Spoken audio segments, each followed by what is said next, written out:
अगर आपने भी कोई टीम बनाई है तो आपको ऐसा जरूर लगता होगा कि आपकी बारी कब आएगी, आप 3 करोड़ या 1 करोड़ रुपए कब जीतोगे। तो मैं बता दूं, जब भी आप गेम खेलते हो तो आपके जीतने की जो प्रोबेबिलिटी होती है वो लगभग 705,432 यानी कि 7,05,432 बार में से एक बार ऐसा चांस आता है कि आप जीत सकते हो। और अगर मैं ये मान के चलूं कि एक बच्चा जिस दिन पैदा होता है उस दिन से ही अपनी अलग अलग टीम बना के खेलना शुरू करता है और वो हर दिन एक टीम बनाता है, तो भी ऑन एन एवरेज अगर वो 70 साल तक जीता है तो उसके जीवन में 25,567 डेज होंगे। और अगर वो हर दिन पूरी लाइफ 70 ईयर्स तक भी एक टीम बना के खेलता है तो भी वो कभी नहीं जीत पाएगा। अगर आपको मेरा ये डेटा सुन के शॉक लगा या फिर आपको ठीक से समझ नहीं आया तो वेट करो थोड़ी देर और, आपको ऐसे बहुत सारे शौक लगने वाले हैं, क्योंकि आज ये फैंटेसी गेम किस तरीके से काम करता है, कैसे इंडिया का जो यूथ है वो अपना बहुत ही कीमती समय और पैसा इसमें बर्बाद कर रहा है,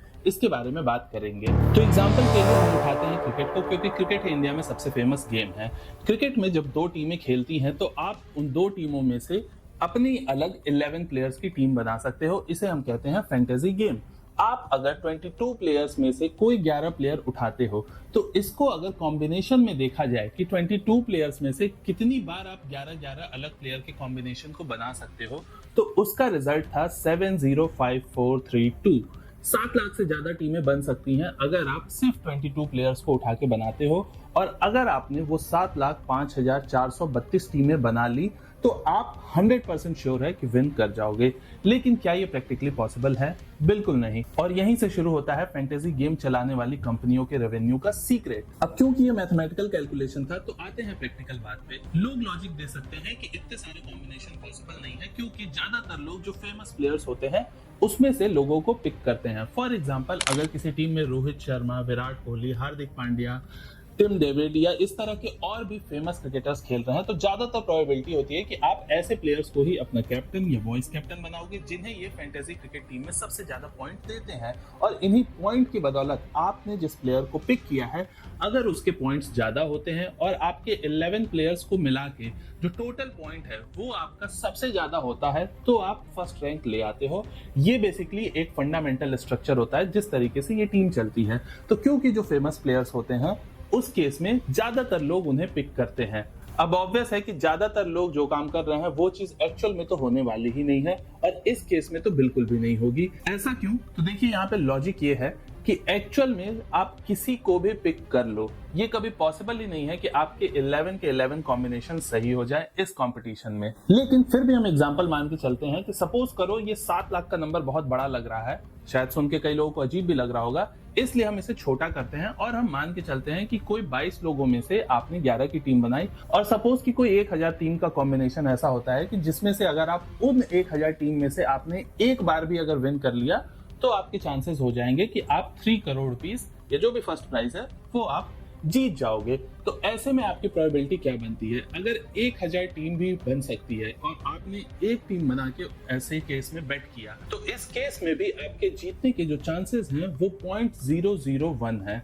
फिर भी अगर आपको ऐसा लगता है कि अगर 1000 में से, यानी कि आप 1000 बार टीम बनाओगे, अलग अलग मैचेस में 1000 मैचेस आपने खेले, और क्योंकि इन गेम्स की एंट्री फीस बहुत कम होती है, फॉर एग्जांपल 49 रुपीस बहुत ही फेमस चार्ज है एक बहुत बड़े प्लेटफॉर्म का, तो ऐसे केस में आपने कैलकुलेट किया कि अगर आप 1000 बार भी टीम बनाओगे और उसमें से एक बार भी अगर आप सही होते हो तो भी आप 3 करोड़ रुपीस जीत जाओगे। ऐसी पॉसिबिलिटी आपको नजर आती है। लेकिन सरप्राइज, आप इस केस में भी नहीं जीत सकते, क्योंकि जो 1000 टीम में से एक बार आपकी जीतने की पॉसिबिलिटी है वो सिर्फ एक पर्टिकुलर गेम के लिए है। एक पर्टिकुलर गेम में ही ये हो सकता है, क्योंकि जो हमने ओरिजिनल टीम की बात की थी वो 22 लोगों की थी, और अगर आप 1000 बार अलग अलग टीम बनाते हो तो ये पॉसिबिलिटी इतनी ड्रास्टिकली चेंज हो जाएगी कि वो आप कभी सपने में भी नहीं सोच सकते हो। अब इसमें से कुछ लोग ऐसे होते हैं जो सोचते हैं कि मैं एक गेम में ही 1000 अलग अलग टीम बना लेता हूं, यानी कि सपोज करो आप एक आईडी से 20 टीम बना सकते हो, और आपने टोटल 50 अलग अलग आईडीज क्रिएट की और 50 आईडी से 20-20 टीम आपने बना ली, तो टोटल आपकी 1000 डिफरेंट टीम बना के आपने किसी पर्टिकुलर गेम में बेट किया, और इस दौरान 49 रुपीस के हिसाब से आपने 49,000 रुपीस लगा दिए एक पर्टिकुलर मैच पे, ये सोच के कि आपने 1000 टीम बना ली है, अब तो आप जीत ही जाओगे किसी ना किसी तरीके से। लेकिन surprise, the actual probability of you winning is 7 lakh. Don't forget, 1000 was just an example. So इस तरह के केसेस में लोग अलग अलग पॉसिबिलिटीज एंड प्रोबेबिलिटीज के लॉजिक लगा के अपनी टीम्स बनाते हैं, गेम्स खेलते हैं और ये सोचते हैं कि 49 रुपीज से उनका क्या होगा। लेकिन इस साइकिल में आप फंसते जाते हो और अपना बहुत ही कीमती समय और पैसा दोनों चीजें गवाते हो, और आपके जीतने की पॉसिबिलिटीज रियल में अगर आप देखना चाहते हो तो मैं आपको बताऊं, अगर आप 1 लाख बार भी जन्म लेते हो इस पृथ्वी पे तो भी इस गेम में आपके जीतने की प्रोबेबिलिटी 1 लाख बार में जब आप लास्ट बार पहुंचोगे तब भी उतनी ही रहेगी जितनी की आज है। और सबसे ज्यादा आश्चर्य की बात यह है कि इस गेम को गेम ऑफ स्किल कहा जाता है ना। जब मैंने इंटरनेट पे सर्च करने की कोशिश की कि गेम ऑफ स्किल क्या होता है तो देखो मुझे कितना शॉकिंग रिजल्ट मिला। Games of skill would be where success depends principally upon the player superior knowledge, training, attention, experience and ability to keep up with the latest information and updates. And by the way, with very much due respect, this definition has come by the Supreme Court of India.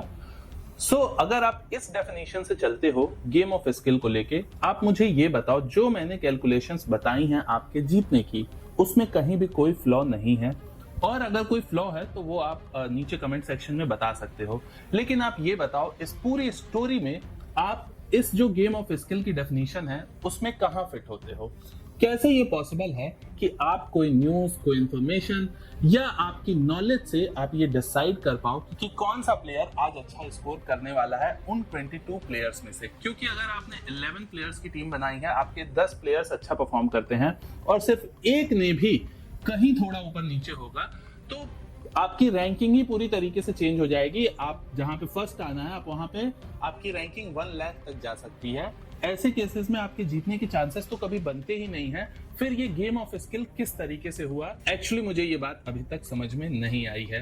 तो ये तो बात हो गई आपकी। अब थोड़ी सी बात कर लेते हैं कि ये जो कंपनियां हैं ये किस तरीके से कमाती हैं। सबसे पहले आप ये नोटिस करो, अभी आईपीएल का सीजन चल रहा है, आपने देखा होगा कि एक पर्टिकुलर ब्रांड का एड इतने ज्यादा लोग करते हैं जितना कि आपने आज तक किसी ब्रांड के लिए इतने सारे लोगों को एक साथ ऐड करते हुए नहीं देखा होगा। आपने कुछ ऐसे एड्स देखे होंगे जिसमें कि पूरी क्रिकेट टीम मिलकर किसी ब्रांड को प्रमोट कर रही है, लेकिन ऐसा कोई ऐड नहीं देखा होगा जिसमें कि आईपीएल में खेल रही 10 के 10 टीम का ऑलमोस्ट हर प्लेयर एक ही चीज की ऐड कर रहा है। साथ ही साथ इसमें यूट्यूब प्लेटफॉर्म पे भी ढेर सारे भर भर के ऐड लोग प्रमोट कर रहे हैं, बहुत सारे यूट्यूबर इसको प्रमोट कर रहे हैं। और इससे भी बड़ी आश्चर्य की बात यह है, बहुत सारे यूट्यूबर यूट्यूब पे आके बताते हैं कि आप क्या टीम बना सकते हो। आप एक बात बताओ, ऐसा कैसे पॉसिबल है कि यूट्यूब पे आके मैं बता दूं कि आप ये टीम बना लो और वो टीम जीत जाएगी? क्योंकि अगर मैं जो बनाता हूं और सच में वो टीम जीत भी जाती है तो भी वो पर्टिकुलर टीम तो लाखों लोगों ने बना ली होगी, जितने लोगों ने मेरा वीडियो देखा होगा, मुझे फॉलो किया होगा। तो आप मतलब सच में मुझे आश्चर्य होता है कि कैसे लोग इस तरह के ट्रैप में फंस जाते हैं जिसमें कि आपको सब कुछ दिख रहा है कि आप कभी इस प्लेटफॉर्म पे जीत सकते ही नहीं हो ना। अब जो मैंने बताया था कि रेवेन्यू कैसे आता है, तो एक पर्टिकुलर मैच जब कोई होता है तो उस पर्टिकुलर मैच के दौरान ये कंपनीज 15-15, 20-20 अलग फॉर्मेशन ऑफ टीम्स को लेके चलती हैं, अलग अलग पूल प्राइस को लेके चलती हैं। जैसे सपोज करो एक पूल ऑफ प्राइस में फर्स्ट प्राइस है 3 करोड़ रुपए, तो उस गेम में ये सबसे ज्यादा लोगों को रखेंगे, 50-50 लाख लोग उस पर्टिकुलर गेम में चले जाएंगे। वहीं पे दूसरा पूल होगा जहां पे 10 लाख लोग ही खेल रहे होंगे, पर वहां पे जो एंट्री फीस होगी वो 49 रुपीज नहीं होगी, वो बढ़ा के 100 रुपए या 200 रुपए या 500 रुपए तक भी की जा सकती है। तो यहाँ पे अब आपको लग रहा होगा ऐसा क्यों होता है, एक जगह 50 लाख लोगों को अलाउ किया जा रहा है 49 रुपीज में, एक जगह 100, 200 या 300 रुपए लेके कुछ लिमिटेड लोगों को ही अलाउ किया जा रहा है। तो देखो इस गेम में जीतने की पॉसिबिलिटी मैं आपको सबसे सिंपल तरीके से समझाता हूँ कैसे है। लॉजिकली देखा जाए तो मैंने आपको शुरू में बताया था कि 7 लाख अलग अलग टीमें बन सकती हैं, but because this is a fantasy game, तो ऐसे में सपोज करो एक ऐसा पर्टिकुलर गेम है जिसमें कि फर्स्ट प्राइज 1 लाख रुपए है या कुछ भी फर्स्ट प्राइज है, और उस पर्टिकुलर गेम में सिर्फ 10 लोग ही एंट्री लेते हैं और उन 10 लोगों ने कोई भी अलग अलग 10 कॉम्बिनेशन का टीम बना लिया। तो ऐसे में क्या होगा, जब फाइनली जो ओरिजिनल मैच है वो एंड होगा तो मैच में रिजल्ट कुछ भी हो, उसमें हो सकता है जिस प्लेयर ने सबसे ज्यादा रन बनाए हो उस पर्टिकुलर प्लेयर को किसी ने अपनी टीम में रखा भी ना हो, फिर भी इन 10 में से कोई ना कोई एक बंदा होगा जो ये प्राइज जीत जाएगा, यानी कि वो फर्स्ट रैंक पा जाएगा। लेकिन जितने ज्यादा लोग इसमें बढ़ेंगे, जैसे सपोज करो 10 से 20 हुई, यानी कि आपके जीतने की पॉसिबिलिटीज अब 20 में से एक बार की हो गई। वहीं पे अगर 1 लाख हुए तो आपके जीतने की पॉसिबिलिटीज 1 लाख में से एक बार की हो गई। और जैसे जैसे ये नंबर बढ़ता जाता है वैसे वैसे आपके जीतने की पॉसिबिलिटीज कम होती जाती हैं। और यही कारण है कि जितना बड़ा पूल, यानी कि अगर 50 लाख लोग एंट्री ले रहे हैं या 1 करोड़ लोग एंट्री ले रहे हैं किसी पर्टिकुलर गेम में, उसका प्राइस कम रखा जाता है। फॉर एग्जांपल मान के चलते हैं कि 49 रुपीज में एक एंट्री ली जाती है किसी पर्टिकुलर गेम में और उसमें 50 लाख लोग खेलते हैं। अब ऐसा नहीं सोचना आप कि 50 लाख लोग नहीं खेलते, सच में खेलते हैं। 50 लाख लोगों की एंट्री फीस से जो 49 रुपीज उन्होंने दिए हैं, सिर्फ उससे बनता है 24 करोड़ रुपीस से भी ज्यादा। आपको सुन के शॉक लगा होगा। फर्स्ट प्राइज को सपोज करो आपने 3 करोड़ रुपए दे दिया, इसके अलावा ऑलमोस्ट बाकी कुछ अलग लोगों को भी आपने प्राइज दिया, तो 50 लाख या 1 करोड़ रुपए के आसपास आपने बाकी लोगों को दे दिया। उसके बाद भी आप इमेजिन करो अराउंड 20 करोड़ रुपए आपके पास बच जाते हैं।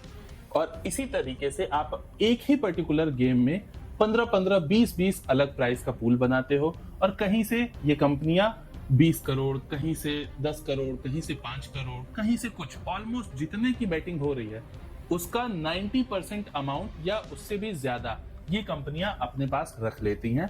इनके पास ऑटोमेटिकली चला जाता है उस प्राइस डिस्ट्रीब्यूशन के बाद भी। और कॉस्ट की बात की जाए तो क्योंकि ये कोई प्रोडक्ट तो है नहीं, तो इसलिए इनकी जो भी कॉस्ट है वो मोटा मोटी सिर्फ एम्प्लॉय कॉस्ट है जो कि इन सॉफ्टवेयर्स को मैनेज कर रही होती है। बाकी कुछ टेक्नोलॉजिकल कॉस्ट होंगे, लेकिन इन सारे कॉस्ट को निकालने के बाद भी प्रॉफिट इतना बड़ा होता है कि आप सोचो पूरे आईपीएल को ये स्पॉन्सर कर दिया जा रहा है। इतना भारी और मोटा पैसा यहाँ से आता है।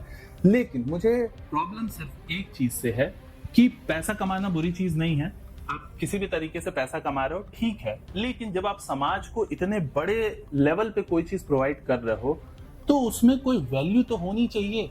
ये कंपनी किसी को क्या वैल्यू दे रही है मुझे अभी तक समझ में नहीं आया। हर बार जब भी मैच होता है तो कोई ना कोई एक बंदा जीत जाता है, लेकिन उस चक्कर में कितने लोग बर्बाद होते हैं ये शायद कोई नोटिस नहीं कर रहा है। मैं आपको एग्जांपल के तौर पे बताता हूँ। मेरा एक फ्रेंड था जिसके पास 6 महीने से जॉब नहीं थी और उसने जॉब ना होने की वजह से, क्योंकि वो फ्रस्ट्रेट था, उसे पैसे की दिक्कत थी, उसने ये गेम को खेलना शुरू किया और ये गेम उसके लिए एडिक्शन बन गया। पहले वो एक मैच में एक टीम बनाता था, पर कुछ बार खेलने के बाद ही उसे ये समझ में आ गया कि वो इसे कभी नहीं जीत सकता एक टीम को बना के। फिर उसने 4 टीम, 5 टीम, 10-10 टीमें बनाना शुरू कर दिया और उसके बाद भी वो कभी नहीं जीता। इसी तरह मेरा एक और फ्रेंड है, उसने कोई अलग गेम खेला, दूसरी इंडस्ट्री का, कोई एविएशन इंडस्ट्री का कोई गेम था। क्योंकि मैं बहुत ज्यादा इसके बारे में जानता नहीं हूँ तो मुझे उतनी डिटेल नहीं पता, पर उस फ्रेंड ने भी मुझे बताया उसके साथ भी ऐसे ही कोई फाइनेंशियल क्राइसिस हुई और उसने वो पर्टिकुलर गेम खेला। उसने शुरू में कुछ पैसे जीते भी उस गेम में, लेकिन उसके बाद उसने लगभग 3 लाख रुपए का उसमें नुकसान किया और उस 3 लाख को कवर करने के चक्कर में उसने बैंक से फिर लोन लिया।